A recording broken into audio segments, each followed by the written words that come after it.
আসসালামু আলাইকুম রহমতুল্লাহি ওবরকাতুহু। সম্মানিত দর্শক, বাংলাদেশের একটি প্রথম সারির পত্রিকা অতি সম্প্রতি একটা ডিটেলস বিস্তারিত প্রতিবেদন প্রকাশ করেছে। সরকারের একটি মন্ত্রণালয়ের বরাত দিয়ে একটি অধ্যাদেশের কথা তারা যেভাবে প্রচার করেছে, তাদের সেই সংবাদটি এখন সামাজিক মাধ্যমে রীতিমতো ভাইরাল হয়ে পড়েছে। যদিও সরকারের একজন মন্ত্রী পর্যায়ের লোক, তিনি আবার এই যে অধ্যাদেশটি এটি সঠিক নয় এরকম কিছু কথাবার্তা বলেছেন, তাও আবার কিন্তু ইন্টারনেটে ভাসছে। কিন্তু যা হবার সর্বনাশ সেটা কিন্তু হয়ে গেছে। খবরটা হলো এরকম যে মুক্তিযুদ্ধ, আমাদের মহান মুক্তিযুদ্ধ, সেই মুক্তিযুদ্ধে যারা নেতৃত্ব দানকারী রূপে সারা দুনিয়ার ইতিহাসে যাদের নাম লিখিত রয়েছে, জাতির পিতা হিসেবে বঙ্গবন্ধু শেখ মুজিবুর রহমান, সরকার প্রধান হিসেবে, রাষ্ট্রপ্রধান হিসেবে বঙ্গবন্ধু শেখ মুজিবুর রহমান, তার অবর্তমানে জাতীয় 4 নেতা এবং মুক্তিযুদ্ধকালীন সময় যে একটা প্রবাসী সরকার গঠিত হয়েছিল এবং সেই প্রবাসী সরকারটি বাংলাদেশের ভূখণ্ডে এসে শপথ গ্রহণ করেছিল, যেটিকে মুজিবনগর সরকার বলা হয়, কুষ্টিয়ার মেহেরপুরে বৈদ্যনাথ তলায়।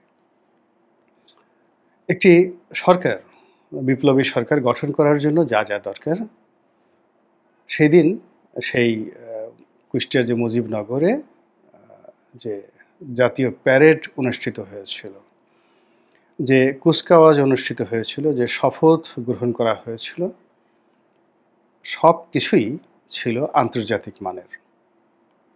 সেখানে আইন কানুন, তারপরে সেখানে যেভাবে পুলিশের গার্ড অফ অনার করা হয়েছিল, মুক্তিযোদ্ধারা গার্ড অফ অনার দিয়েছিল, আরও যা কিছু আনুষ্ঠানিকতা, সেখানে কোনো রকম ঘাটতি ছিল না। এবং এটা আমাদের স্বাধীনতার যে দলিল দস্তাবেজ, এই দলিল দস্তাবেজের অন্যতম প্রধান শিরোনাম বা প্রিয়াম্বেল হলো এই মুজিবনগর সরকারের দলিল দস্তাবেজ। তো আপনি যদি মুক্তিযুদ্ধকে রিসেট করতে চান, স্বাধীনতার ইতিহাসকে রিসেট করতে চান, নতুন করে লিখতে চান, ৭১ ইতিহাস মুছে ফেলে ২০২৪ সনের জুলাই আগস্টের ইতিহাসকে প্রতিস্থাপিত করতে চান, সেটা ভিন্ন কথা। আর সেই কাজটি করার জন্য আসলে কোনো অ্যামেন্ডমেন্ট দিয়ে হবে না বা খণ্ডিতভাবে কোনো কথা বলে হবে না, সেটার জন্য আলাদা কতগুলো প্রসিডিউরস রয়েছে। তো সেদিকে যাব না। যে ব্যাপারটা হলো, সামাজিক মাধ্যমে ছড়িয়ে পড়েছে যে বঙ্গবন্ধু শেখ মুজিবুর রহমান, জাতীয় 4 নেতা সহ আরও অনেক শীর্ষ যারা নেতৃবৃন্দ রয়েছেন, তাদের যে মুক্তিযুদ্ধের খেতাব বা মুক্তিযোদ্ধার খেতাব তাদের নামের সঙ্গে রয়েছে, সেটাকে এই অধ্যাদেশের মাধ্যমে বাতিল করে দেওয়া হয়েছে। এটি নিয়ে খুব সমালোচনা হচ্ছে। আবার এই কথাও নাকি বলা হয়েছে যে তারা যেহেতু বঙ্গবন্ধু দেশের বাইরে পালিয়েছিলেন, ধরা দিয়েছেন, চলে গেছেন, গ্রেপ্তার বরণ করেছেন, কাজেই তিনি কী করে মুক্তিযুদ্ধ করেন? তিনি তো মুক্তিযোদ্ধা নন। তিনি বড় জোর মুক্তিযুদ্ধের একজন প্রমোটার হতে পারেন। মুক্তিযুদ্ধকে তিনি গ্রেপ্তারের আগের দিন পর্যন্ত উজ্জীবিত করেছেন। এই হলো অবস্থা। অন্যান্য যারা আছেন, যারা কলকাতাতে গিয়েছিলেন, তারা তো মুক্তিযুদ্ধ করেননি। তাজউদ্দিন সাহেব, তিনি তো আসলে ভারতের পক্ষে দালালি করেছেন। এই ধরনের যে শব্দমালা, বাক্য আমাদের দেশের স্বাধীনতা বিরোধী যে চক্র, তারা সেই প্রথম দিন থেকে বলে আসছে। তাদের সেই কথা আমরা শুনে আসছি, কিন্তু সেই সকল কথাবার্তা এই সময়টিতে রীতিমতো দলিল এবং দস্তাবেজে পরিণত হয়েছে। তো সেই বিষয়গুলো নিয়ে আমি আলোচনা করব না। এর কারণ হলো, ইতিহাস এরকম একটা নির্মম, যে ইতিহাসের একটা জায়গাতে কোনো মানুষ একটা বিন্দু পর্যন্ত বসাতে পারেনি। ব্রিটিশরা চেষ্টা করেছেন, তারপরে ফ্রেঞ্চরা চেষ্টা করেছেন, জার্মানরা চেষ্টা করেছেন, চীনারা চেষ্টা করেছেন, পৃথিবীর অনেক বড় বড় জাতিগোষ্ঠী তারা অনেক ভৌগোলিক ইতিহাস, রাজনৈতিক ইতিহাস, এমনকি জাপান তারাও চেষ্টা করেছেন। ৮০০ বছর ধরে Japan was ruled by the military government, যেটাকে বলা হয় সামুরাই রেজিম। একটা দেশ যদি ৮০০ বছর ধরে সামরিক শাসনের অধীন চলে এবং সেই দেশটির সামরিক শাসকরা ৮০০ বছর ধরে জাপানের যে ইতিহাস তারা ভুলিয়ে দিতে চেয়েছিল, ৮০০ বছর চেষ্টার পরেও সেই ইতিহাসের একটা বিন্দু তারা বাদ দিতে পারেনি। আমি জাপানের উপরে গবেষণা করেছি সরকারি, মানে জাপান সরকারের সাহায্য নিয়ে, বৃত্তি নিয়ে। তো কাজে এই বিষয়গুলো নিয়ে আমার যে অনুভূতি, সেই অনুভূতি নিয়ে আমি একটা বই লিখেছি।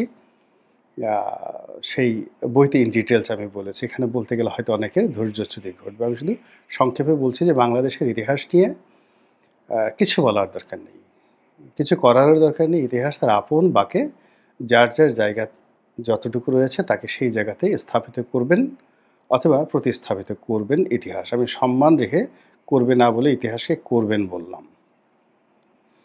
তো কাজে এখানে জাতীয় চার নেতা বঙ্গবন্ধু, তাদের ঐতিহাসিক মর্যাদা কী, মুক্তিযুদ্ধে কী করেছেন, তারা কত বড়, এটা কিচ্ছু বলার দরকার নেই। এদেশের 18 কোটি মানুষের হৃদয়ে, মন এবং মস্তিষ্কে সেটি ভাসছে।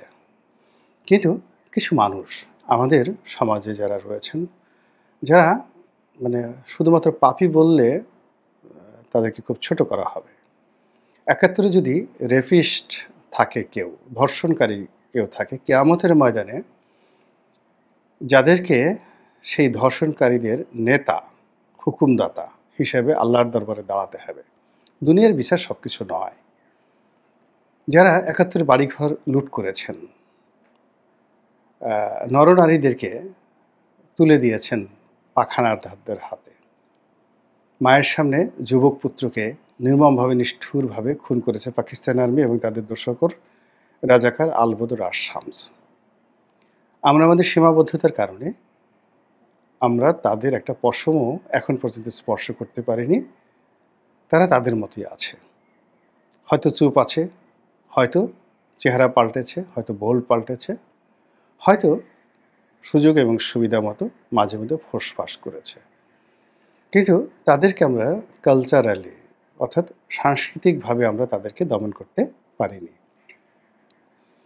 তো এই সমস্ত মানুষ যারা আছে সমাজে, সার্বিকভাবে আপনি যদি তাদেরকে উদ্দেশ্য করে বলেন রাজাকার, তাদেরকে উদ্দেশ্য করে যদি বলেন আল-বদর, তাদেরকে উদ্দেশ্য করে যদি বলেন আশ-শামস, কিংবা তাদেরকে যে কোনো নিকৃষ্ট প্রাণীর পুত্র কন্যা বা ঔরসজাত সন্তান সন্ততি বলে গালি না দিয়ে কেবলমাত্র বলেন যে তুই রাজাকারের বাচ্চা, তুই রাজাকারের নাতি এবং পুতি, এই কথাটা বলার সঙ্গে সঙ্গে আপনি এটা একটা অ্যাসিড টেস্ট, লিটমাস টেস্ট, স্বর্ণের ভিতর খাদ আছে কিনা সেটা প্রমাণ করার জন্য যেভাবে অ্যাসিডের মধ্যে স্বর্ণকে পোড়ানো হয়, আগুনে ঝলসানো হয়, তদ্রূপ আপনি একটি গ্রুপ অফ পিপল, আপনি 1000 লোককে একটা রুমের মধ্যে রাখবেন বসিয়ে, তারপর কিছুক্ষণ রবীন্দ্রসঙ্গীত বাজবে, কিছুক্ষণ ওয়াজ বাজবে,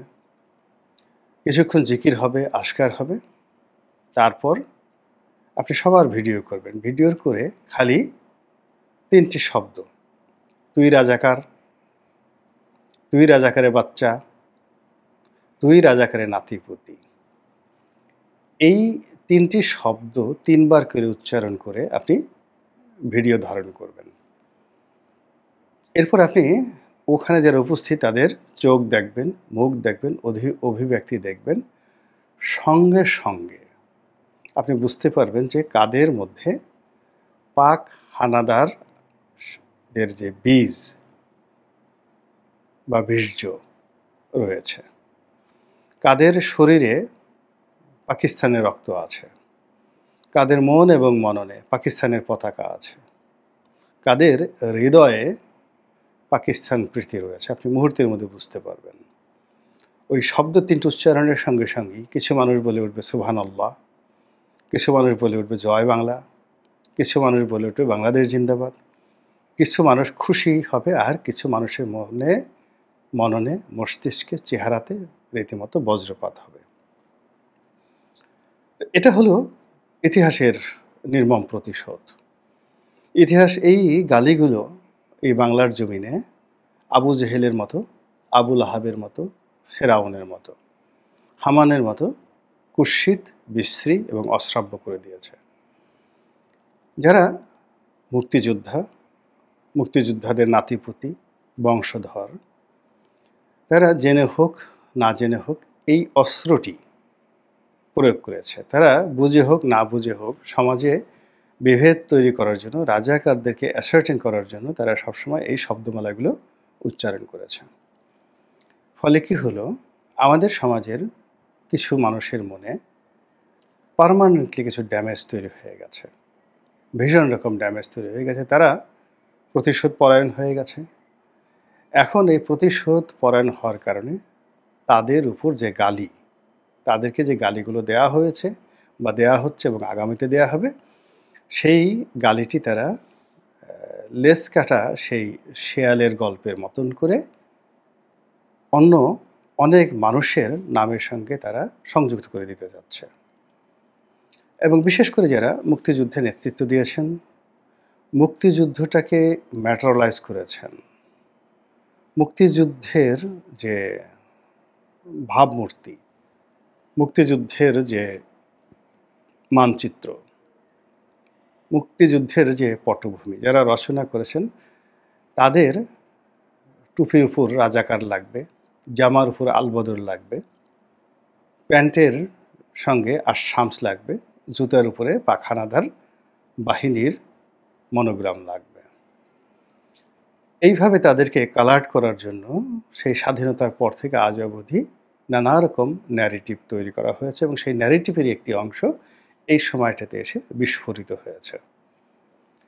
কারা করেছেন, কিভাবে করেছেন, আদৌ করেছেন কিনা সেটা পরের ব্যাপার, কিন্তু যে আলোচনাগুলো হচ্ছে সেটা হলো বঙ্গবন্ধু এবং অন্যান্য যারা মহান মুক্তিযুদ্ধকে 47 সন থেকে টেনে টেনে টেনে টেনে একটি পাকিস্তানি জাতিসত্তা, একটি ধর্মীয় বোধ, একটি মানচিত্র, একটি পতাকা, তার বিরুদ্ধে গিয়ে 60-এর দশকের মধ্যে একটা মানচিত্র তৈরি করে ফেলেছেন, একটি পতাকা তৈরি করে ফেলেছেন, দেশের একটা নাম তৈরি করে ফেলেছেন, দেশের জন্য একটা জাতীয় সঙ্গীত তৈরি করে ফেলেছেন। দেশ যুদ্ধ করবে, সেই যুদ্ধের জন্য দেশি এবং বিদেশি বন্ধু তৈরি করে ফেলেছেন, যোদ্ধা তৈরি করে ফেলেছেন। এবং এই সুদীর্ঘ সংগ্রাম 1947 থেকে 1971 অবধি, এই সুদীর্ঘকাল এই কাজ করার জন্য 8 থেকে 10টি বছর তাদের শুধুমাত্র জেলখানাটাতে কাটাতে হয়েছে।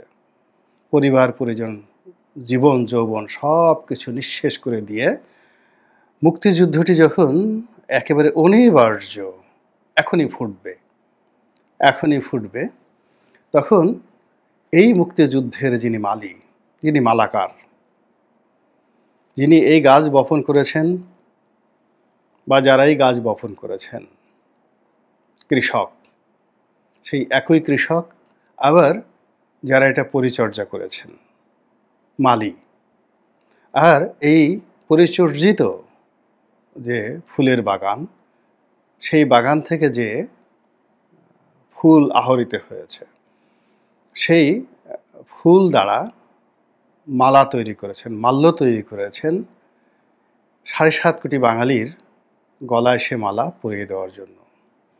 সেই মুক্তিযুদ্ধের সেই মালাকার, মুক্তিযুদ্ধের সেই স্থপতি, মুক্তিযুদ্ধের সেই কৃষক, মুক্তিযুদ্ধের সেই মালি, আপনি যে নামেই অভিহিত করেন, তাদেরকে এখন রাজাকার গালি দিতে হবে, আলবদর গালি দিতে হবে, আর শামস গালি দিতে হবে, নচেত ওই যে যারা ওই সময়টাতে অপকর্ম করেছেন তাদের প্রতিশোধটি পরিপূর্ণ হবে না। তো ঠিক আছে, মুখ আছে, আল্লাহ রাব্বুল আলামিন মুখ দিয়েছে, বলতেই পারেন, ক্ষমতা থাকলে আপনি ক্ষমতা দেখাতে পারেন। এ পৃথিবীর কোনো ক্ষমতাই আনচ্যালেঞ্জড যায় না, কোনো আঘাতই প্রতিঘাত ছাড়া এ পৃথিবীতে শেষ হয় না, কোনো গতি, দুরন্ত গতি এই গতি চিরঞ্জীব নয়। গতি একটা সময় গড়াতে গড়াতে গিয়ে একটা জায়গাতে স্থির হয়ে পড়বে। এই পৃথিবী একটা সময় স্থির হয়ে পড়বে, প্রচণ্ড বেগে ঘুরছে মহাশূন্যে।